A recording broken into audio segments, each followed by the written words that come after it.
Selamat pagi Pak Heru dan halo teman-teman semuanya. Perkenalkan kami dari kelompok 1, kami akan membahas mengenai materi kontrasepsi. Semoga materi yang kami jelaskan dapat bermanfaat bagi teman-teman.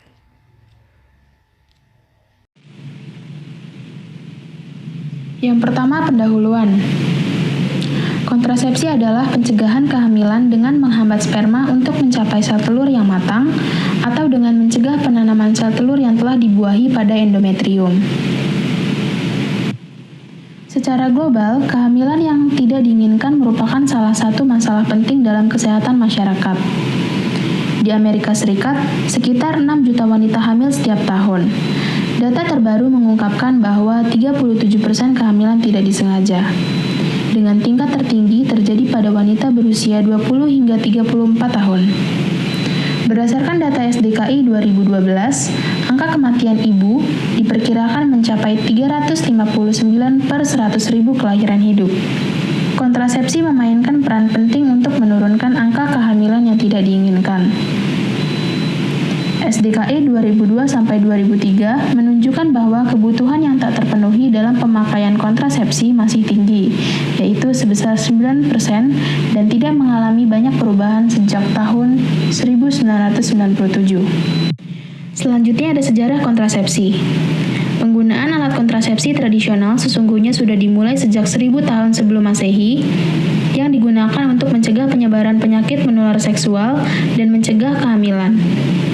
Di Mesir kuno telah menggunakan kulit tipis yang terbuat dari kandung kemih binatang sebagai pembungkus penis. Kemudian disusul lagi pada tahun 1400-an di Tiongkok dan Jepang, menggunakan glans kondom yang berfungsi menutupi kepala penis untuk mengontrol kelahiran dan mencegah infeksi. Di Tiongkok, kondom terbuat dari usus domba atau kertas sutra yang diminyaki, sementara di Jepang dari kulit kura-kura atau tanduk binatang. Selanjutnya pada tahun 1500-an, ahli anatomi dan dokter dari Italia, Gabriele Falloppio, membuat kondom dari linen yang direndam dalam larutan kimia dan dibiarkan mengering sebelum digunakan. Linen ini dipakai untuk menutupi kepala penis dengan sebuah pita. Kemudian akhirnya, pada tahun 1880, kondom dibuat dari lateks. Tetapi pemakaiannya secara luas baru dimulai tahun 1930-an. Tahun 1935, sebanyak 1,5 juta kondom diproduksi setiap hari di Amerika Serikat. Pada tahun 1951, Margaret Sanger memberi dukungan kepada Pincus untuk mengubah temuan percobaan hewan yang telah dilakukannya menjadi kontrasepsi hormonal. Margaret Sanger mendekati Pincus pada tahun 1951 dan memberikan hibah kecil untuk memulai penelitian kontrasepsi hormonal. Pada periode yang sama, John Rock, seorang ahli dalam pengobatan infertilitas, sedang bereksperimen dengan pemberian oral estrogen dosis dan progesteron untuk menginduksi kehamilan semu pada wanita infertil. Kemudian, Pincus dan Rock berbagi pengalaman dan niat mereka untuk mengembangkan kontrasepsi oral hormonal. Pada tahun 1957, FDA menyetujui penggunaan Enovit 10 mg untuk pengobatan gangguan menstruasi dan menyetujui untuk penggunaan kontrasepsi pada tahun 1960. Selanjutnya insidensi. Dari data SDKI 2002-2003 menunjukkan bahwa 7,2% kelahiran tidak diinginkan. Kontrasepsi memiliki peran penting untuk menurunkan angka kehamilan yang tidak diinginkan. Data ini menunjukkan bahwa kebutuhan yang tak terpenuhi dalam pemakaian kontrasepsi masih tinggi, yaitu sebesar 9% dan tidak mengalami banyak perubahan sejak tahun 1997. Angka pemakaian kontrasepsi di Indonesia naik dari 50,5% pada tahun 1992 menjadi 54,2% pada tahun 2002. Untuk indikator yang sama, SDKI menunjukkan angka 60,3%. Sebanyak 74% wanita kawin menyatakan ingin ber-KB. 28% diantaranya ingin menjarangkan kelahiran dan 47% ingin membatasi kelahiran. Contoh kontrasepsi oral yang beredar di Indonesia. 1. Desogestrel. 2. Kombinasi desogestrel dan ethinyl estradiol. 3. Levonorgestrel.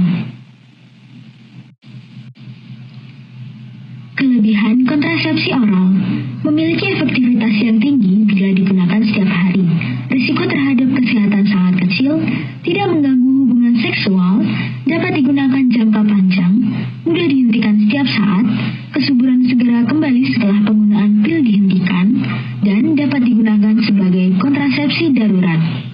Selanjutnya, kekurangan kontrasepsi oral. Sekitar 40% wanita yang menggunakan pil KB akan memiliki efek samping dari satu atau lain jenis selama 3 bulan pertama penggunaan. Namun, sebagian besar wanita hanya memiliki efek kecil sementara yang tidak diinginkan.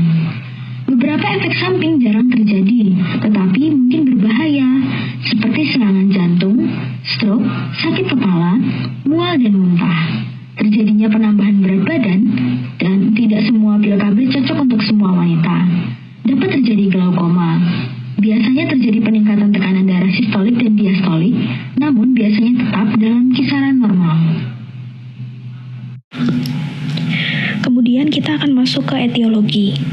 Selalu terjadi peningkatan kematian ibu saat hamil maupun melahirkan, di mana hal ini dapat disebabkan karena penyebab langsung maupun penyebab tidak langsung. Di sini kita akan singgung mengenai penyebab tidak langsung atau 4T yang nantinya akan berhubungan dengan kontrasepsi. 4T tersebut yang pertama adalah terlalu sering melahirkan, yang kedua adalah terlalu dini atau terlalu muda ketika hamil maupun melahirkan, lalu yang ketiga adalah terlalu tua ketika hamil maupun melahirkan, dan yang terakhir adalah terlalu rapat melahirkan. Terlalu rapat melahirkan yang di sini adalah jarak melahirkan terlalu dekat, misalnya jarak melahirkan antara anak pertama dengan anak kedua. Hal ini semua dapat terjadi karena terbatasnya frekuensi penyuluhan serta edukasi mengenai kesehatan reproduksi yang juga akan memengaruhi kejadian komplikasi persalinan. Sehingga dalam hal ini, pemerintah akan menggalakkan penggunaan kontrasepsi untuk mencegah kehamilan yang tidak direncanakan atau tidak diinginkan, sehingga menekan angka kematian ibu. Kemudian kita masuk ke outcome terapi. Jadi, goals of treatment menurut Dipiro et al. 2017 dan Horvath et al. 2018 adalah yang pertama, pencegahan kehamilan yang tidak direncanakan. Kemudian yang kedua adalah menghindari PMS dengan menggunakan kondom. Yang ketiga adalah meningkatkan keteraturan siklus hormonal. Yang keempat, mengurangi risiko kanker endometrium dan juga ovarium. Dan yang terakhir adalah mengurangi rasa nyeri saat menstruasi terjadi. Jadi kita akan membahas siklus menstruasi. Jadi supaya lebih gampang kita akan bagi menjadi 3 bagian, yaitu fase folikuler, fase ovulasi, lalu fase pasca ovulasi yaitu bagian korpus luteum. Jadi yang atas ini merupakan LH dan FSH-nya, yang kedua merupakan bagian pertumbuhan folikel, yang di bawah ini ada estrogen dan progesteron. Jadi yang pertama adalah fase folikuler, yang dimulai dari awal pertumbuhan folikel hingga sebelum ovulasi. Jadi FSH dan LH di sini sangat berpengaruh terhadap jumlah estrogen. LH bekerja pada sel TK, di mana sel TK sendiri merupakan sel yang mengelilingi folikel. Kemudian pada tahap ini kadar LH yang rendah akan menghasilkan androgen pada manusia. Androgen dikonversi menjadi estrogen oleh FSH dalam sel granulosa, sehingga kita akan melihat jumlah estrogen yang naik. Kemudian kita lihat pada bagian perkembangan folikel. Folikel ini berkembang mulai dari folikel primordial, folikel primer, folikel sekunder, hingga sampai folikel antral. Ketika kapasitas antrum semakin membesar, kadar estrogen akan semakin meningkat di dalamnya. Bisa dilihat kadar estrogen akan semakin meningkat. Nah, estrogen ini kemudian akan memberikan umpan balik negatif ke hipofisis anterior, sehingga akan terjadi lonjakan LH yang akan mengarah ke ovulasi dan penurunan FSH. Jumlah LH tetap meningkat dikarenakan estrogen tidak cukup mampu menurunkan LH karena diperlukan progesteron. Sedangkan jika kita lihat di gambar, progesteron di sini jumlahnya sangat sedikit pada fase folikuler, sehingga hanya jumlah FSH saja yang dapat ditekan, namun jumlah LH tetap melonjak tinggi. Mengapa FSH harus dihambat? Karena penurunan sekresi FSH akan menyebabkan atresia pada semua folikel yang sedang berkembang, kecuali satu folikel yang mengalami ovulasi, di mana folikel yang mengalami ovulasi ini harus mampu bertahan pada lingkungan mikroestrogen yang tinggi tanpa stimulasi dari FSH, sehingga selama satu siklus mens hanya ada satu folikel matang yang akan mengeluarkan satu oosit sekunder. Jadi kita akan mulai masuk ke fase ovulasi. Di sini dapat kita lihat sebelum ovulasi dia ada lonjakan LH. Estrogen tadi di fase folikuler justru memberikan feedback ke hipofisis anterior. Jumlah estrogen yang semakin memuncak pada akhir fase folikuler justru memberikan feedback positif ke hipofisis anterior, sehingga akan memberikan lonjakan LH dan FSH. Meskipun dapat kita lihat lonjakan FSH di sini tidak setinggi dengan lonjakan pada LH. Nah, jadi lonjakan LH ini menyebabkan pertama, menghentikan sintesis estrogen oleh sel folikel. Jadi estrogen akan turun setelah lonjakan LH. Kedua, jadi selama folikel berkembang, oosit yang di dalam itu merupakan oosit primer. Setelah lonjakan LH, oosit primer ini akan mengalami meiosis jadi oosit sekunder. Jadi oosit yang lepas ketika fase ovulasi adalah oosit sekunder. Ketiga, setelah ovulasi, folikel akan berubah menjadi korpus luteum. Lonjakan LH ini akan berlangsung sekitar 1 hari pada pertengahan siklus sebelum ovulasi. Jadi ada lonjakan LH dulu, baru setelah itu ovulasi. Sekarang kita akan masuk ke fase selanjutnya, yaitu fase luteal. Setelah mengalami ovulasi, folikel penghasil estrogen akan mati, sehingga kadar estrogen di sini akan turun. Tetapi ketika folikel yang mati tersebut terbentuk menjadi korpus luteum di bawah pengaruh LH, korpus luteum akan menghasilkan estrogen dan progesteron. Bisa kita lihat di sini. Kenapa ketika estrogen naik, LH dan FSH tidak naik? Karena ternyata progesteron yang tinggi dapat menyebabkan penekanan jumlah FSH dan LH. Kenapa harus ditahan? Untuk mencegah pematangan folikel baru dan ovulasi selama fase luteal. Jika FSH dan LH terus tinggi, bisa terjadi perkembangan folikel lagi. Jika oosit sekunder tidak dibuahi, maka terjadi degenerasi korpus luteum, sehingga jumlah progesteron dan estrogen akan turun, maka FSH dan LH nanti akan naik, sehingga akan terjadi fase folikuler kembali. Nah, sekarang kita akan membahas siklus menstruasinya. Dalam penanggalan siklus menstruasi, hari pertama perdarahan menstruasi dianggap sebagai hari pertama. Degenerasi korpus luteum tadi akan menyebabkan kadar estrogen dan progesteron yang rendah, yang akan menyebabkan luruhnya dinding endometrium. Dinding endometrium melarut ini disebut dengan fase menstruasi. Setelah keluruhan dinding endometrium, akan ada fase proliferatif, yaitu fase di mana dinding endometrium mengalami penebalan. Fase proliferatif dipengaruhi oleh kadar estrogen yang naik pada fase folikuler tadi. Estrogen akan merangsang pertumbuhan endometrium dan miometrium. Hormon ini juga akan menginduksi sintesis progesteron di endometrium. Maka dari itu, progesteron hanya akan bekerja ketika dinding endometrium sudah dipersiapkan oleh estrogen atau yang disebut dengan fase sekresi atau fase sekretori. Hal ini menyebabkan sekresi glikogen dan lendir. Pada fase pertengahan sekretori, endometrium menjadi reseptif terhadap embrio yang dibuahi. Pada fase sekretori lanjut, dengan tidak adanya kehamilan, dan disertai penurunan estrogen dan progesteron, arteri spiral mengalami fase kontriksi yang menyebabkan involusi endometrium. Siklus kemudian akan berulang. Selanjutnya, abnormalitas dalam penggunaan kontrasepsi. Dalam penggunaan obat kontrasepsi, pasien dapat mengalami beberapa reaksi obat yang tidak diinginkan dan cukup mengganggu aktivitas.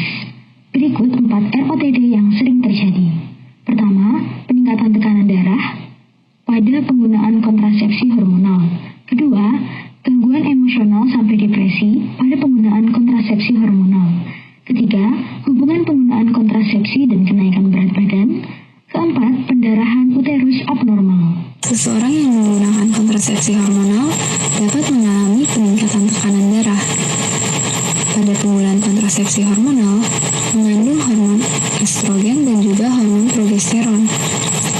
Terdapat estrogen endogen yang diproduksi oleh ovarium dalam bentuk 17 beta estradiol dan bekerja pada dua reseptor estrogen, yaitu ER-alpha dan ER-beta, yang memiliki afinitas yang sama. Kemudian, terdapat progestin, yaitu bentuk sintesis dari hormon progesteron yang berasal dari 19 nortestosteron atau 17 OH progesteron derivat atau 19 norprogesteron yang memiliki afinitas dengan reseptor progesteron, estrogen, dan juga androgen. Kontrasepsi hormonal mengandung progesteron sintesis serta estrogen sintesis. Pengguna progesteron sintesis terjadi inhibisi sekresi LH, dan pada estrogen sintesis terjadi inhibisi sekresi FSH.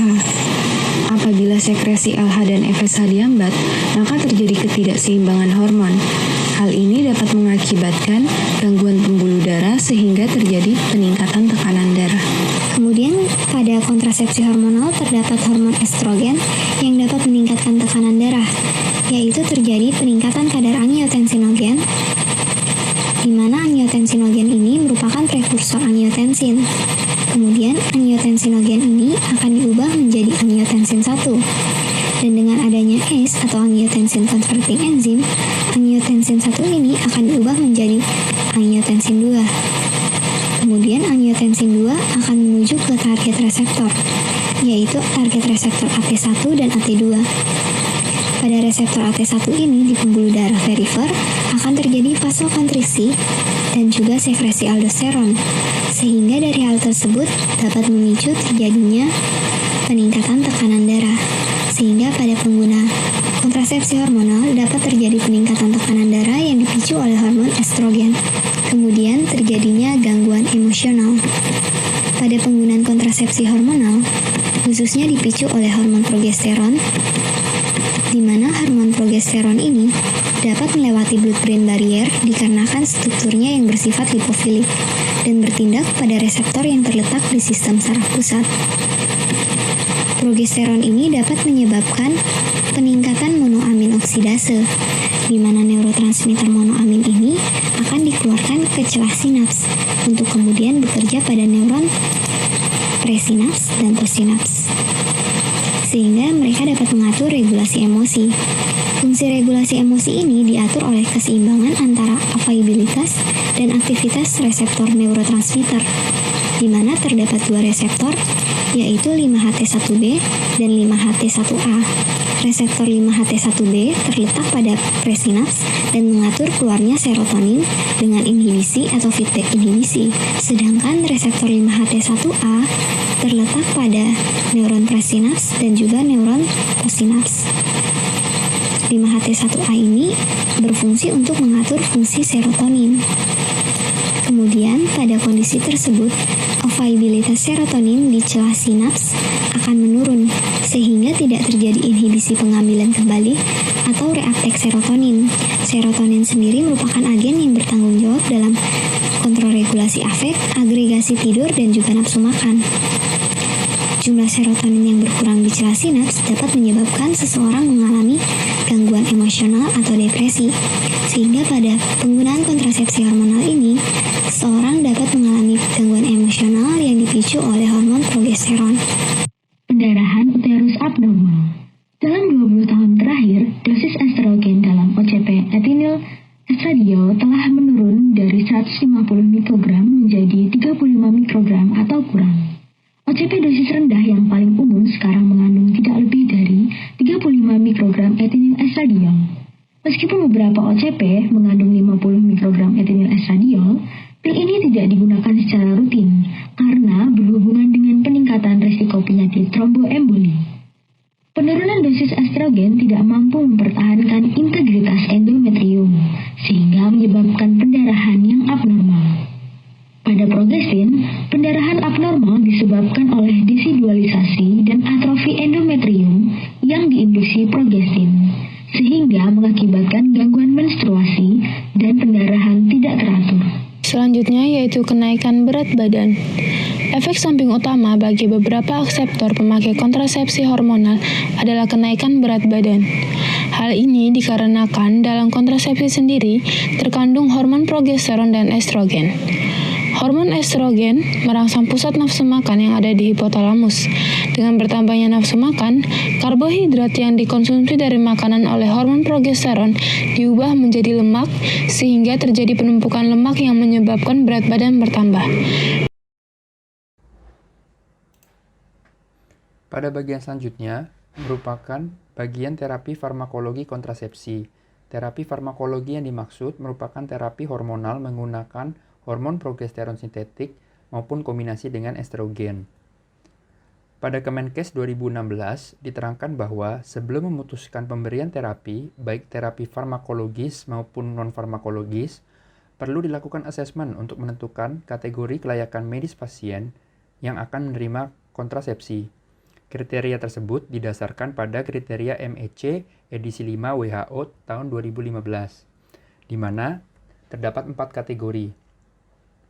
Kategori pertama, di mana kondisi pasien tidak ada pembatasan untuk semua metode kontrasepsi yang ingin digunakan.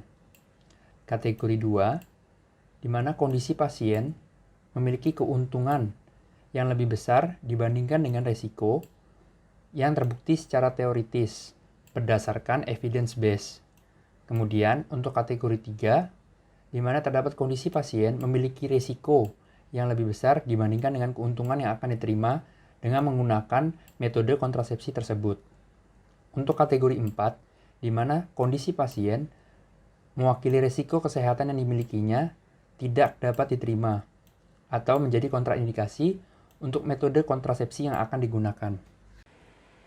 Selanjutnya, terdapat algoritma untuk menentukan kriteria kelayakan kondisi medis pasien untuk kategori MEC WHO 2015 yang telah diterangkan sebelumnya. Yang pertama, dilihat apakah pasien memenuhi kriteria sebagai berikut. Yang pertama, perokok dengan usia 35 tahun atau lebih, kemudian kondisi tekanan darah tinggi atau hipertensi, kemudian adanya pendarahan yang tidak normal pada siklus menstruasi. Selanjutnya, apakah pasien memiliki diabetes dengan komplikasi vaskular selama lebih dari 20 tahun. Kemudian apakah pasien mengalami DVT atau PE. DVT yang dimaksud adalah deep vein thrombosis dan PE merupakan pulmonary embolism atau dengan riwayat ischemic heart disease. Kemudian jika pasien mengalami atau memiliki risiko ASCVD. Kemudian pasien mengalami sakit kepala dengan gejala neurological vokal atau memiliki riwayat stroke. Selanjutnya, pasien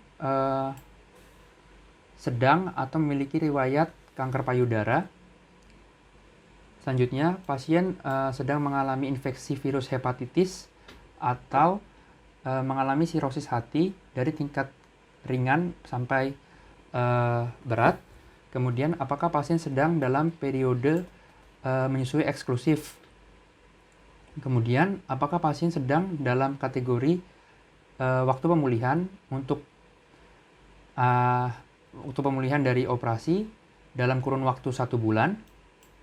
Kemudian, apakah pasien memiliki riwayat mengalami kolestasis dengan penggunaan kontrasepsi kombinasi oral maupun dalam periode kehamilan?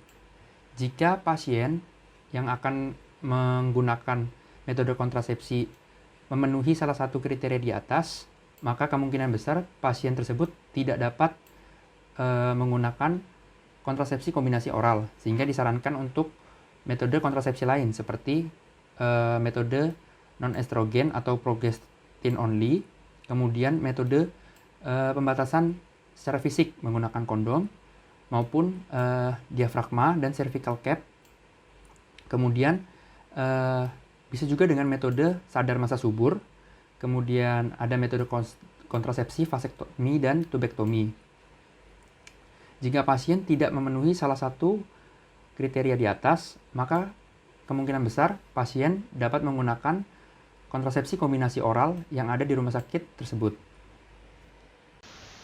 Terapi farmakologi kontrasepsi memiliki mekanisme apabila terjadi peningkatan kadar progesteron maupun progesteron agonis, maka akan terjadi umpan balik negatif bagi hipotalamus untuk menghasilkan GnRH yang nantinya akan menstimulasi pituitary glands untuk menghasilkan FSH dan LH. Progesteron maupun progesteron agonis yang berikatan dengan reseptor progesteron, yaitu progestin, akan menekan produksi basal LH sebesar 10% dan gen RH indus LH beta gen expression sebanyak 65%. Penekanan hormon LH ini akan berakibat pada terhambatnya aktivitas LH untuk menstimulasi terjadinya ovulasi. Progestin pada konsentrasi tinggi cenderung menekan inisiasi folikulogenesis pada tingkat hipotalamus. Pada konsentrasi yang sedikit lebih rendah, folikulogenesis dapat dimulai, tetapi progestin mencegah peningkatan LH pada tingkat hipofisis dan karenanya mencegah ovulasi. Pada konsentrasi yang lebih rendah lagi, progestin mengubah lendir serviks, mobilitas tuba, dan atau endometrium. Sementara itu, estrogen akan menghambat perkembangan folikel. Hal ini terjadi dikarenakan kadar estrogen menjadi umpan balik negatif bagi kelenjar arterior pituitari yang menghasilkan FSH, di mana FSH ini berfungsi untuk proses perkembangan dan pematangan folikel. Hal penting yang perlu diingat bahwa kontrasepsi hormonal tidak mencegah penularan infeksi menular seksual maupun HIV. Kondom menjadi salah satu metode perlindungan efektif untuk mengatasi hal tersebut. Berdasarkan Kemenkes tahun 2016, kontrasepsi dengan terapi hormonal dibagi menjadi 3 bagian, yaitu kontrasepsi progestin atau KP, kontrasepsi hormonal kombinasi atau KHK, serta kontrasepsi darurat atau KD. Yang pertama, kontrasepsi progestin atau KP. Bagaimana kandungan zat aktif dan mekanisme dari KP ini? Jadi seperti namanya, kontrasepsi progestin memiliki kandungan senyawa aktif hanya progestin saja, tidak memiliki kandungan hormonal estrogen. Progestin akan berinteraksi dengan reseptor dari progesteron seperti yang sudah dijelaskan pada bagian sebelumnya, yang akan menurunkan kadar basal dari hormon LH atau luteinizing hormone maupun kadar GnRH atau gonadotropin releasing hormone induced LH beta gen expression. Nah, penghambatan hormon tersebut akan berakibat pada terjadinya penghambatan ovulasi yang akan mencegah terjadinya pembuahan sel telur oleh sel sperma. Selanjutnya, berdasarkan perkembangannya, progestin dapat digolongkan menjadi generasi pertama, generasi kedua, dan generasi ketiga, di mana setiap seiring bertambahnya generasi, efek samping yang ditimbulkan semakin sedikit. Jika dibedakan menurut strukturnya, dapat dibedakan menjadi 3 golongan. Yang pertama, golongan pregnanes, gonanes, dan estranes. Nah, menurut penelitian yang dilakukan oleh Schreiber dan Barnhart tahun 2018 serta Stanford 2004, estranes merupakan golongan progestin yang memiliki afinitas paling baik dengan reseptor progesteron serta paling minim menimbulkan efek samping. Nah, efek samping yang dimaksud merupakan timbulnya rasa mual dan muntah, timbul jerawat, gangguan siklus menstruasi, dan lain-lain yang akan dijelaskan lebih lanjut pada bagian yang berbeda. Kemudian, apa saja jenis sediaan kontrasepsi progestin yang tersedia di pasaran? Untuk jenis sediaan KP yang pertama merupakan KPP atau kontrasepsi pil progestin, di mana sesuai dengan namanya, sediaannya berbentuk pil yang dikonsumsi 1 kali sehari pada jam yang sama sebagai terapi hormonal. 1 blister mengandung 28 tablet untuk 1 siklus hormonal 28 hari, dengan komposisinya 21-24 tablet mengandung zat aktif dan 4-7 tabletnya merupakan placebo. Contoh KPP yang ada di Indonesia adalah andalan laktasi dengan zat aktif linestrenol 0,5 mg, serta Exluton dengan zat aktif linestrenol 0,5 mg. Nah, kapan waktu untuk memulai penggunaan KPP? Yang pertama, pada wanita tidak hamil dengan siklus menstruasi normal. Dapat diberikan dalam 5 hari setelah awal menstruasi. Wanita tidak boleh berhubungan seksual atau bisa berhubungan seksual menggunakan perlindungan kontrasepsi tambahan selama 5 hari ke depan. Yang kedua, wanita dengan amenorea, pil dapat diberikan kapan saja dengan yakin wanita tidak dalam kondisi hamil. Wanita tidak boleh berhubungan seksual atau bisa menggunakan perlindungan kontrasepsi tambahan selama 2 hari ke depan. Yang ketiga, wanita pasca persalinan dengan menyusui. Diberikan setelah 6 minggu sampai 6 bulan pasca persalinan dengan menyusui penuh atau setelah periode menyusui eksklusif. Selanjutnya, wanita pasca persalinan yang tidak menyusui dapat diberikan kurang dari 21 hari pasca persalinan atau setelah 21 hari dengan pemastian individu tidak dalam kondisi hamil. Yang kelima, pasca keguguran dapat diberikan segera setelah keguguran. Selanjutnya, untuk wanita yang ganti metode kontrasepsi dari non-hormonal, itu dapat diberikan dengan pemastian wanita tidak dalam kondisi hamil jika diberikan dalam 5 hari pertama siklus menstruasi, tidak diperlukan perlindungan kontrasepsi tambahan. Lebih dari 5 hari, wanita tidak boleh berhubungan seksual atau dapat berhubungan seksual dengan menggunakan perlindungan kontrasepsi tambahan selama 5 hari ke depan. Untuk wanita dengan penggantian metode kontrasepsi dari AKDR atau alat kontrasepsi dalam rahim, pemberian dapat dilakukan dengan pemastian wanita tidak dalam kondisi hamil. Jika diberikan dalam 5 hari pertama, tidak diperlukan perlindungan kontrasepsi tambahan. Sedangkan jika lebih, wanita tidak boleh berhubungan seksual atau bisa menggunakan perlindungan kontrasepsi tambahan selama 5 hari ke depan. Jenis sediaan KP yang kedua merupakan KSP atau kontrasepsi suntik progestin. Sesuai dengan namanya, jenis sediaannya berupa injeksi baik intramuskular maupun subkutan. Zat aktifnya terdiri dari DMPA atau depot medroksiprogesteron asetat serta NET-EN atau norethistérone enantat. Nah, di Indonesia terdapat 3 formulasi. Yang pertama adalah DMPA-IM. Nah, DMPA-IM ini dilakukan dengan cara injeksi IM dengan pemberian 150 mg DMPA berulang setiap 3 bulan. Lalu, dengan toleransi keterlambatan 2 minggu lebih awal maupun 4 minggu keterlambatan. Jika lebih dari 4 minggu, maka dapat diberikan setelah pemastian bahwa wanita tidak dalam kondisi hamil, serta perlu menggunakan perlindungan tambahan jika ingin berhubungan seksual selama 7 hari ke depan setelah pemberian. Nah, untuk DMPA-SK, pemberian dilakukan secara subkutan dengan memberikan 104 mg DMPA berulang setiap 3 bulan. Dengan aturan keterlambatan yang sama seperti DMPA-IM. Selanjutnya, yang terakhir adalah NET-EN, itu dengan pemberian intramuskular 200 mg NET-EN berulang setiap 2 bulan. Nah, dengan toleransi keterlambatan 2 minggu lebih awal hingga 2 minggu keterlambatan.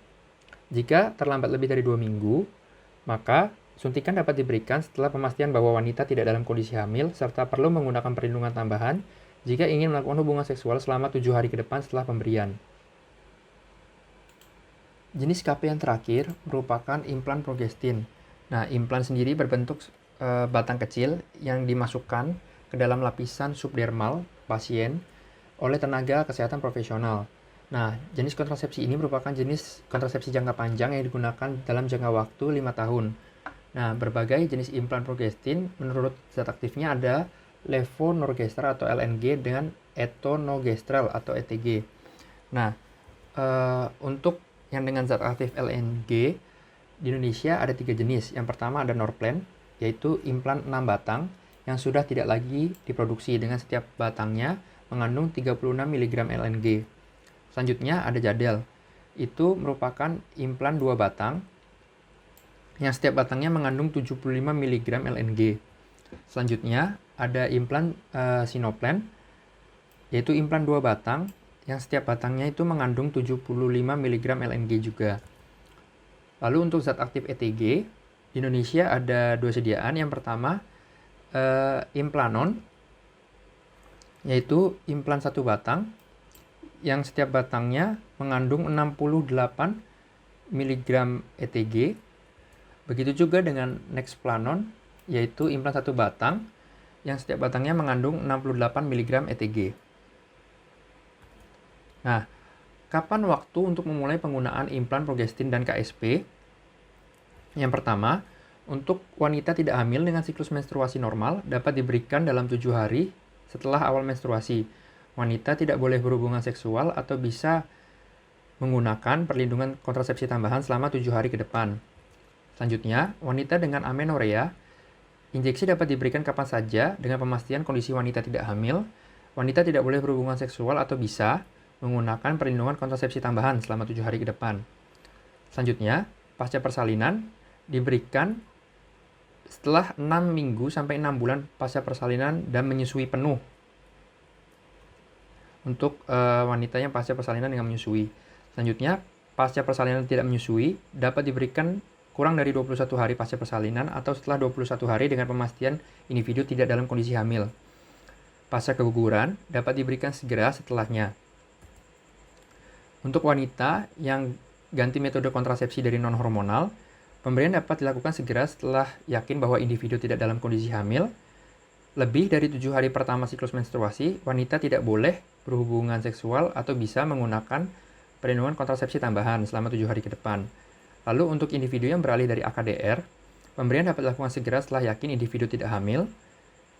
Jika lebih dari 7 hari pertama siklus menstruasi, dapat diberikan perlindungan kontrasepsi tambahan jika ingin berhubungan seksual selama 7 hari ke depan. Adapun kontrasepsi hormonal kombinasi. Kontrasepsi hormonal kombinasi atau KHK mengacu pada produk kontrasepsi yang mengandung estrogen yang dikombinasikan dengan progestin. Rekomendasi untuk penggunaan KHK antara lain termasuk kontrasepsi pil kombinasi atau KPK, kontrasepsi hormonal kombinasi transdermal atau KHPK, kemudian ada cincin vagina kontrasepsi kombinasi atau CVKK, dan kontrasepsi suntik kombinasi atau KSK. Kontrasepsi pil kombinasi atau KPK. Efektivitas bentuk kontrasepsi ini disebut sebagai penggunaan tipikal dan sempurna. Penggunaan tipikal artinya metode ini mungkin tidak selalu digunakan secara konsisten atau benar, namun menghasilkan tingkat kegagalan 9 dari 100 wanita atau 9% yang akan hamil selama tahun pertama saat menggunakan metode ini. Sedangkan penggunaan sempurna artinya metode ini digunakan secara konsisten dan benar, dan tingkat kegagalannya yaitu 1 dari 100 wanita akan hamil pada tahun pertama penggunaan. Adapun contoh dari kontrasepsi pil kombinasi, yaitu kontrasepsi oral yang mengandung 30 mikrogram etinyl estradiol dan 3 mg drospirenone, bekerja dengan cara yang mirip dengan kontrasepsi oral lainnya. Secara efektif, menghambat ovulasi dan menghasilkan lindi serviks yang akan menghambat motilitas sperma. Tidak seperti progestin lain yang digunakan dalam kontrasepsi oral, drospirenone adalah analog dengan spironolakton dan memiliki profil biokimia dan farmakologis yang mirip dengan progesteron endogen. Drospirenone memiliki aktivitas anti-mineral kortikoid dan anti-androgenik. Aktivitas anti-androgeniknya dapat menyebabkan penekanan gejala yang tidak diinginkan seperti jerawat dan hirsutisme. Aktivitas anti-mineral kortikoidnya menyeimbangkan efek estrogen yang merangsang aldosteron sehingga berpotensi mengurangi retensi air dan penambahan berat badan. Administrasi penggunaan KPK. Yang pertama adalah pil kontrasepsi oral kombinasi harus diminum setiap hari pada waktu yang hampir sama setiap hari. Yang kedua, hindari perbedaan waktu penggunaan lebih dari 24 jam karena ini dapat mempengaruhi keefektifan terapi hormonal. Yang ketiga, ketika memulai pil kontrasepsi, maka tidak akan terlindungi dari pencegahan kehamilan dalam 7 hari pertama dan metode kontrasepsi alternatif direkomendasikan selama periode waktu ini.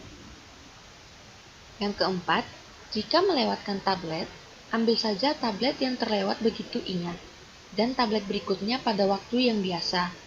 Minum 2 tablet dalam 1 hari. Jika melewatkan 2 tablet berturut-turut pada minggu pertama atau kedua, maka ambil 2 tablet pada hari yang diingat dan 2 tablet pada hari berikutnya. Kemudian, lanjutkan 1 tablet per hari. Dan yang terakhir adalah gunakan bentuk kontrasepsi lain sampai memulai siklus baru. Formulasi siklus diperpanjang dengan pil hormon aktif untuk setiap hari selama 3 bulan, diikuti dengan seminggu placebo. Berikutnya kontrasepsi hormonal kombinasi transdermal atau KHPK atau biasa disebut juga sebagai PETS. PETS ini terdiri dari 3 lapisan, di mana lapisan pelindung luar itu dari polyester, kemudian lapisan tengah perekat itu yang akan mengandung obat, dan liner polyester yang jernih yang akan dihilangkan sebelum penggunaan PETS. Saat penggunaan PETS, tingkat serum komponen estrogen dan progestin dipertahankan selama 2 hari di luar 7 hari pemakaian yang disarankan. Oleh karena itu, pasien tidak perlu mengganti patch pada waktu yang sama setiap minggu. Pasien dapat mempertahankan aktivitas normal, termasuk mandi, berenang, dan olahraga berat saat menggunakan patch. Dan disarankan bahwa pemakai menghindari penggunaan minyak, krim, atau kosmetik yang dapat mengganggu adhesi patch.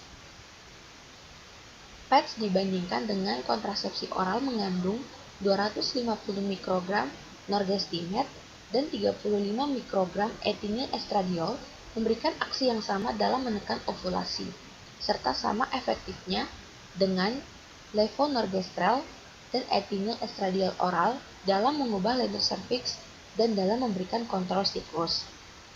Dan untuk efek non-kontraseptifnya dari administrasi transdermal belum diteliti, tetapi diperkirakan akan mirip dengan pil kontrasepsi oral kombinasi. Berikutnya, cincin vagina kontrasepsi kombinasi atau CVKK. Cincin vagina adalah tabung melingkar transparan yang fleksibel dengan diameter 54 mm atau 2 inci dan tebal 4 mm atau 1/4 inci. Cincin ini terbuat dari etilena vinil asetat polimer dan mengandung cadangan hormon yang melepaskan 0,12 mikrogram etonogestrel dan 0,015 mikrogram ethinyl estradiol setiap hari selama periode 3 minggu. Mekanisme kerja cincin vagina mirip dengan kontrasepsi hormonal lainnya. Penggunaan cincin selama 5 hari pertama siklus normal untuk memastikan ovulasi dalam siklus tersebut ditekan. Demikian pula dibiarkan tidak lebih dari 7 hari bebas dan dipastikan bahwa cincin itu terpasang terus-menerus dengan tidak lebih dari 3 jam dalam 1 hari karena bertujuan atau penting untuk kemanjuran terapi. Cincin vagina bisa diletakkan di posisi mana saja di bagian vagina yang nyaman. Resiko dan reaksi merugikan yang mungkin terjadi dengan penggunaan kontrasepsi oral hormonal kombinasi juga kemungkinan berlaku untuk cincin kontrasepsi vagina, di mana cincin vagina tidak mencegah penyakit menular seksual. Beberapa wanita yang menggunakan cincin vagina mengalami efek samping terkait dengan rangka cincin vagina itu sendiri dan termasuk ketidaknyamanan atau masalah vagina selama hubungan seksual, kemudian keputihan, atau vaginitis.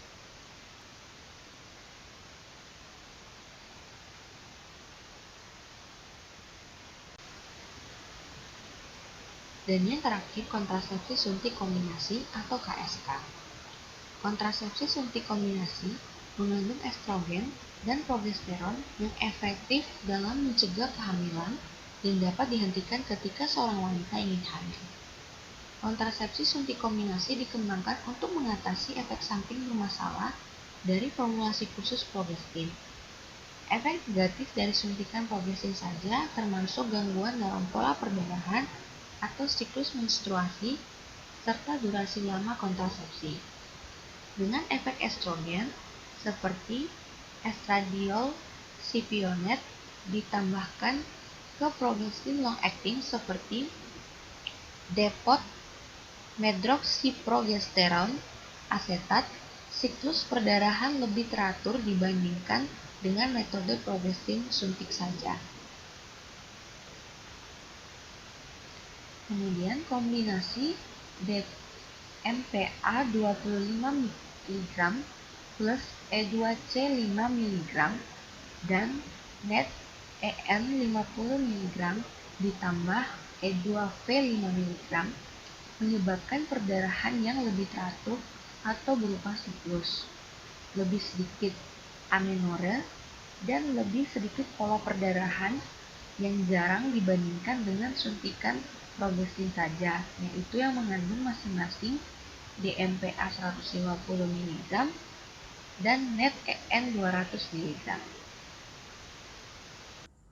Kontrasepsi darurat atau KD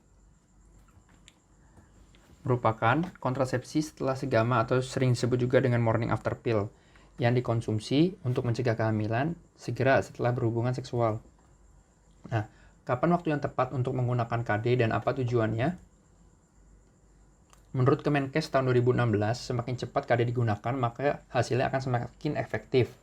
Nah, menurut teori, KD paling efektif dikonsumsi 0 sampai 72 jam setelah berhubungan untuk mencegah terjadinya kehamilan. Tapi beberapa literatur juga mengatakan dapat dikonsumsi hingga 120 jam.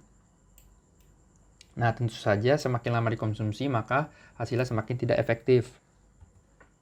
Nah, metode ini ditujukan untuk kondisi darurat setelah berhubungan seksual tanpa perlindungan, kegagalan atau kesalahan penggunaan kontrasepsi seperti pil yang lupa dikonsumsi atau kondom yang robek, pemerkosaan, atau hubungan seksual paksa, menurut Kemenkes 2016. Tapi perlu diingat bahwa penggunaan kontrasepsi hormonal tidak dapat mencegah penularan IMS atau HIV. Jenis kontrasepsi darurat yang pertama, ada PKD LNG dengan zat aktif levonorgestrel. Nah, regimen yang dapat diberikan berupa dosis tunggal 1,5 mg atau dosis terbagi 0,75 mg segera setelah berhubungan, lalu 0,75 mg diberikan 12 jam kemudian. Levonorgestrel berikatan dengan progesteron menghasilkan efek yang sama dengan progesteron, yaitu menekan kadar LH sehingga nantinya akan menunda terjadinya proses ovulasi. Yang kedua, merupakan PKD UPA yang berisi zat aktif ulipristal asetat. Nah, UPA sendiri merupakan modulator progestin reversible yang bisa memiliki aktivitas agonis maupun antagonis progesteron tergantung jenis reseptor progesteron yang mengalami interaksi. Perbedaan itu bisa disebabkan oleh perbedaan jenis residu asam amino pada masing-masing reseptor progesteron serta perbedaan struktur ulipristal asetat dengan progesteron alami dalam tubuh. Nah, regimen yang dapat diberikan menurut Kemenkes 2016 adalah dosis tunggal 1 tablet sebanyak 30 yang mengandung UPA sebanyak 30 mg. Selanjutnya, ada PKD kombinasi. Yang dimaksud kombinasi merupakan kombinasi antara levonorgestrel yang merupakan progesteron sintetik dengan etinil estradiol. Nah, sediaan ini berisi kombinasi hormon tadi, di mana estrogen dapat mensupresi kadar FSH dalam tubuh yang nantinya akan menunda pematangan folikel, dan progesteron seperti yang tadi sudah jelaskan mekanisme menghambat ovulasi. Nah, regimen yang dapat diberikan menurut Kemenkes 2016 adalah dosis terbagi 1 dosis 100 mikrogram etinil estradiol ditambah 0,5 mg LNG diikuti dengan dosis kedua 100 mg etinil estradiol ditambah 0,5 mg LNG 12 jam kemudian. Nah, PKD kombinasi sendiri biasanya kurang disukai karena efek samping yang timbul. Nah, efek sampingnya berupa mual muntah. Untuk itu, dapat diberikan antiemetik 1 jam sebelumnya. Antiemetiknya dapat berupa metoclopramid 5 mg PO, di mana menurut Kemenkes 2016, pemberian antiemetik juga efektif untuk mengatasi efek samping yang ditimbulkan oleh PKD kombinasi ini.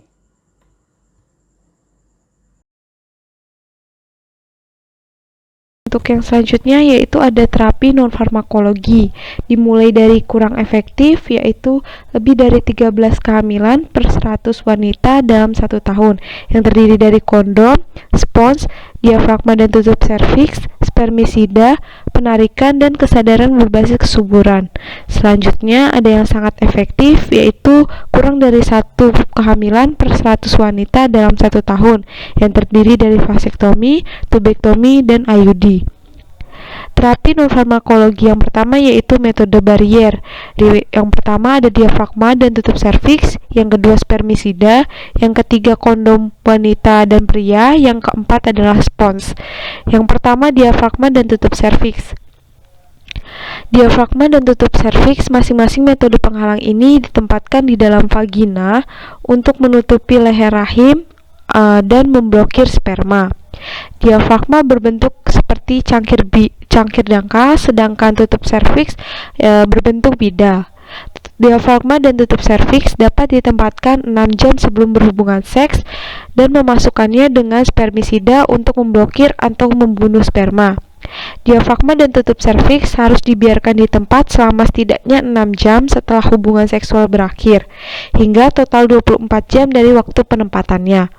Kunjungi dokter untuk pemasangan yang tepat karena diafragma dan tutup serviks memiliki berbagai ukuran. Untuk selanjutnya yaitu spermisida, digunakan untuk membunuh sperma dan tersedia dalam beberapa bentuk yaitu busa, gel, krim, film, suppositoria, dan tablet. Spermisida dapat ditempatkan di vagina tidak lebih dari 1 jam sebelum hubungan intim dan dibiarkan di tempat setidaknya 6 hingga 8 jam setelah hubungan intim. Dapat menggunakan spermisida sebagai tambahan untuk diafragma dan tutup serviks. Untuk krim, busa, gel dioleskan kurang dari 1 jam sebelum hubungan seksual, sedangkan film, suppositoria, dan tablet digunakan setidaknya 15 menit sebelum hubungan seksual. Yang ketiga yaitu ada kondom. Kondom bertindak sebagai penghalang, mencegah masuknya sperma ke dalam vagina dan juga mengurangi penyakit menular seks termasuk HIV. Yang pertama ada kondom pria, yaitu dikenakan oleh pria.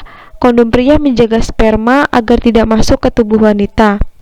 Kondom pria adalah selubung yang terbuat dari lateks, poliuretan atau membran dibuat dari sekum usus domba yang diletakkan di atas penis sebelum kontak dan dikenakan hingga setelah ejakulasi saat penis dikeluarkan dari lubang vagina, mulut, dan anus.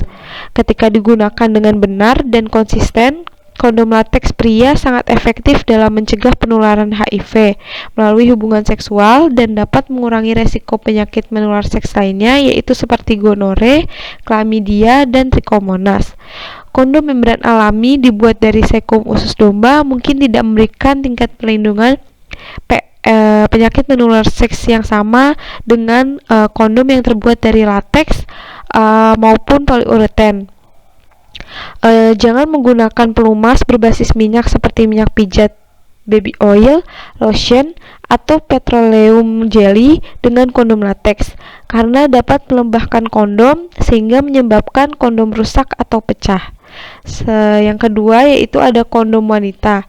Digunakan oleh wanita, kondom wanita menjaga sperma agar tidak masuk ke dalam tubuhnya dan dimasukkan hingga 8 jam sebelum hubungan seks dan juga dapat membantu mencegah penyakit menular seks. Yang keempat ada spons, yaitu kontrasepsi yang mengandung spermisida dan ditempatkan di vagina yang pas dengan leher rahim. Spons bekerja hingga 24 jam dan harus dibiarkan di dalam vagina setidaknya 6 jam setelah hubungan seksual berakhir, di mana setelah penggunaannya dicuci dan dibuang. Selanjutnya yaitu ada emergency kontrasepsi. Kontrasepsi darurat bukan metode KB yang teratur. Kontrasepsi darurat dapat digunakan setelah tidak ada kontrasepsi yang digunakan selama hubungan seks atau jika metode kontrasepsi gagal seperti jika kondom rusak. Yaitu ada IUD atau intrauterine device atau AKDR, yaitu alat kontrasepsi dalam rahim. Kontrasepsi intrauterin ini berbentuk T terbuat dari polietilen radiopak dengan 2 lengan lentur yang membungkuk untuk dimasukkan, tetapi terbuka di rahim untuk menahan lengan tembaga yang kokoh terhadap fundus. Kawat tembaga halus meneliti batang. Luas permukaan tembaganya 380 mm kubik. Tali ekor monofilamen polietilen yang dililitkan dan diikat di bawah bola tumpul di pangkal batang menciptakan dawai ganda yang menjulur ke dalam vagina. AKDR ini memiliki 2 senar berwarna jerami. Kontrasepsi tembaga intrauterin bekerja terutama sebagai spermisida.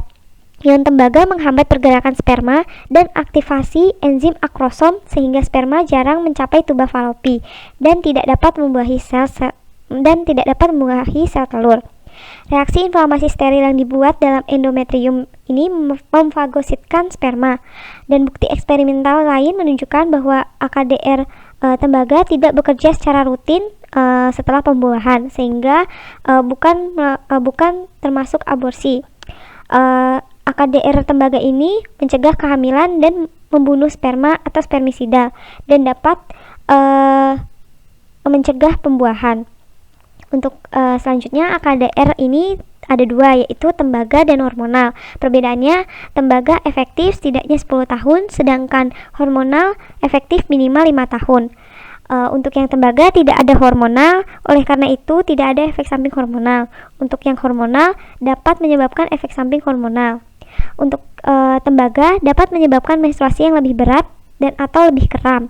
Sedangkan yang hormonal melepaskan levonorgestrel, oleh karena itu lebih ringan hingga tidak ada periode. Pendarahan yang tidak teratur sering terjadi pada bulan-bulan awal. Untuk tembaga dapat digunakan sebagai emergensi kontrasepsi, sedangkan hormonal mengobati menorrhagia dan dysmenorrhea. Untuk selanjutnya yaitu metode coitus interruptus atau penarikan. Metode penarikan penis dari vagina sesaat sebelum ejakulasi, sehingga mencegah semen memasuki vagina. Untuk selanjutnya yaitu ada fertility awareness method atau metode kesadaran berbasis kesuburan, yaitu memahami pola kesuburan bulanan dapat membantu merencanakan untuk hamil atau menghindari hamil. Pola kesuburan ini adalah jumlah hari di bulan ketika subur atau bisa hamil, hari ketika seorang wanita tidak subur, dan hari-hari ketika kesuburan tidak mungkin tetapi mungkin. FAM seharusnya hanya digunakan oleh wanita dengan siklus menstruasi yang teratur, karena melibatkan pemantauan siklus, dan untuk melakukan hubungan seksual hanya selama fase infertil atau bisa menggunakan metode lain, misalnya menggunakan kondom selama fase subur. Seorang wanita yang tidak dapat mengidentifikasi hari ovulasi yang tepat menggunakan metode kesuburan, wanita tersebut dapat memperkirakan kapan fase subur dari siklusnya dimulai dan berakhir. Fase subur seorang wanita dapat dimulai 3-6 hari sebelum ovulasi, karena sperma dapat hidup di lendir serviks selama 3-6 hari dan berakhir 24 jam setelah ovulasi. Untuk tujuan FAM, siklus menstruasi wanita memiliki 3 fase. Yang pertama, fase infertil sebelum ovulasi. Yang kedua, fase subur sekitar 5-7 hari di pertengahan siklus, termasuk beberapa hari sebelum dan sehari setelah ovulasi. Yang ketiga, fase tidak subur setelah fase subur. Selama fase subur, pasangan harus berpantangan atau menggunakan metode penghalang untuk menghindari kehamilan. Dari metode FAM yang tadi, ada metode kalender, metode hari standar, dan metode lendir serviks yang dapat digunakan untuk mengidentifikasi awal dan akhir periode subur. Pasangan yang menggunakan kalender atau metode lendir serviks secara teoritis dapat mengidentifikasi awal dan akhir masa subur. Mereka mungkin melakukan hubungan seksual tanpa kondom selama fase infertil pra-ovulasi dan fase infertil post-ovulasi. Namun, untuk meminimalkan kemungkinan kehamilan yang tidak diinginkan, beberapa menganjurkan bahwa pasangan yang hanya melakukan hubungan seksual tanpa kondom selama fase infertil pasca ovulasi terlepas dari metode FAM yang mereka gunakan. Yang terakhir yaitu ada metode BBT atau basal body temperature. Hanya dapat digunakan untuk mengidentifikasi akhir masa subur. Metode BBT ini hanya bisa melakukan pasangan yang menggunakan metode BBT ini hanya bisa melakukan hubungan seks tanpa kondom dengan aman selama periode pasca ovulasi, karena metode ini tidak dapat digunakan untuk menentukan fase infertil pra-ovulasi. Selanjutnya kita masuk ke metode permanen pengendalian kelahiran. Jadi metode ini terbagi menjadi 2, yaitu tubektomi atau sterilisasi wanita, dan yang kedua adalah vasektomi untuk pria. Kemudian untuk waktu pemulihan vasektomi ini kurang dari 1 minggu. Jadi setelah dioperasi, seorang pria harus melakukan kontrol ke dokter untuk melakukan tes perhitungan sperma dan untuk memastikan jumlah sperma turun menjadi 0. Ini membutuhkan waktu sekitar kurang lebih 12 minggu. Kemudian ketika seorang pria ingin berhubungan seksual, namun ketika melakukan tes perhitungan spermanya belum turun sampai 0, maka pria yang melakukan hubungan seksual tersebut harus menggunakan kontrasepsi. Pilihan kontrasepsi yang lain, seperti itu. Menurut Hatcher et al. 2014. Selanjutnya kita akan membahas yang pertama adalah vasektomi. Jadi vasektomi sendiri ini merupakan metode kontrasepsi permanen di mana dilakukan pemotongan atau penutupan vas deferens sehingga sperma tidak keluar selama ejakulasi. Jadi bisa dilihat di gambar vas deferens. Saluran ini adalah saluran yang menghubungkan testis yang merupakan tempat produksi sperma. Jadi selama ejakulasi, vas deferens ini akan membawa sperma menuju ke seminal vesikel dan menuju ke kelenjar prostat. Seminal vesikel akan menghasilkan cairan semen yang nantinya akan menutrisi dan mempermudah gerak sperma. Kemudian nanti sperma akan dibawa ke uretra lalu dikeluarkan melalui penis. Jadi nantinya vasektomi ini adalah pemotongan vas deferens yang ada di bagian sini nih. Selanjutnya mengenai langkah-langkah untuk vasektomi. Jadi yang pertama, dilakukan anestesi terlebih dahulu, bisa anestesi lokal maupun anestesi general tergantung kondisi pasien. Kemudian yang kedua, digunakan instrumen bedah, lalu akan dibuat sayatan. Setelah dibuat sayatan, maka dokter akan membuat lubang kecil di kulit skrotum. Kemudian setelah dibuat lubang kecil, nantinya vas deferens akan ditarik keluar seperti ini. Setelah ditarik keluar, akan dilakukan pemotongan vas deferens. Setelah dipotong akan menjadi seperti ini, terbagi menjadi 2. Lalu kemudian ujung-ujung vas deferens ini akan diikat. Bisa dengan diikat atau bisa juga dengan seal off atau disegel. Kemudian setelah itu, ini dapat diulangi di sisi lain untuk vas deferens yang satunya. Setelah dilakukan, kemudian bisa dijahit.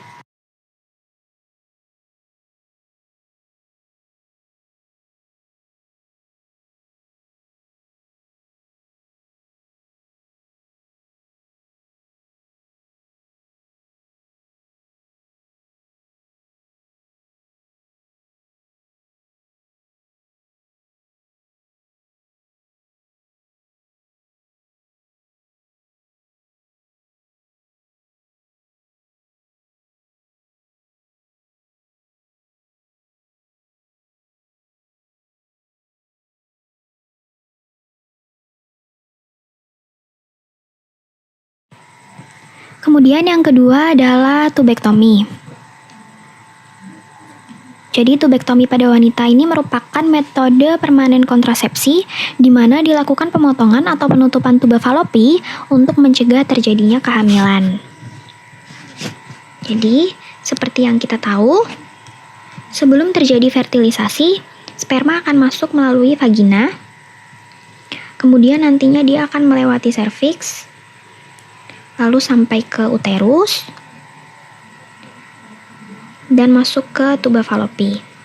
Kemudian sperma nanti akan bertemu dengan ovum yang dilepaskan dari ovari. Jadi ovari akan melepaskan ovum masuk ke tuba falopi. Jadi fertilisasi terjadi ketika sperma bertemu dengan ovum di tuba falopi. Sehingga dilakukan tubektomi untuk mencegah terjadinya sperma bertemu dengan ovum dan mencegah kehamilan pada wanita.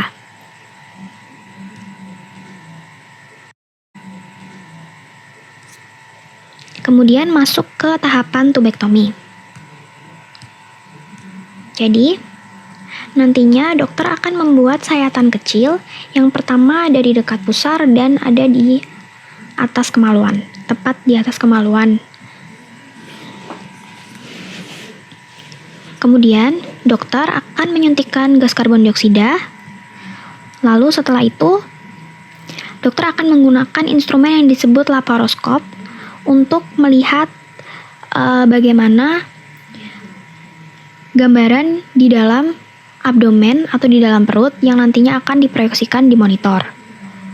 Kemudian melalui sayatan yang sudah dibuat, dokter akan menggunakan instrumen bedah untuk memotong tuba falopi, lalu kemudian menutupnya dengan tight and cut dengan cara diikat setelah dipotong, bisa juga dengan banded atau blocking, jadi tanpa dipotong, lalu kemudian bisa menggunakan klip, dan yang terakhir bisa menggunakan cauterized. Kemudian pada akhir prosedur dilakukan penjahitan dari sayatan-sayatan yang sudah dibuat. Yang terakhir adalah kesimpulan. kontrasepsi merupakan pencegahan kehamilan dengan menghambat sperma untuk mencapai sel telur yang telah matang atau dengan mencegah penanaman sel telur yang telah dibuahi pada endometrium. Terdapat berbagai macam kontrasepsi dengan mekanisme aksi yang berbeda-beda, dan beberapa kontrasepsi di Indonesia juga memiliki kelebihan dan kekurangannya masing-masing, sehingga dalam pemilihan kontrasepsi dapat disesuaikan dengan kebutuhan dan kondisi pasien itu sendiri. Kemudian terapi farmakologi dan terapi non-farmakologi yang disarankan dapat membantu pasien untuk mencapai outcome yang diinginkan. Sekian presentasi dari kami. Berikut ini merupakan daftar pustaka yang kami acu. Terima kasih, semoga apa yang kami jelaskan dapat bermanfaat bagi teman-teman semua.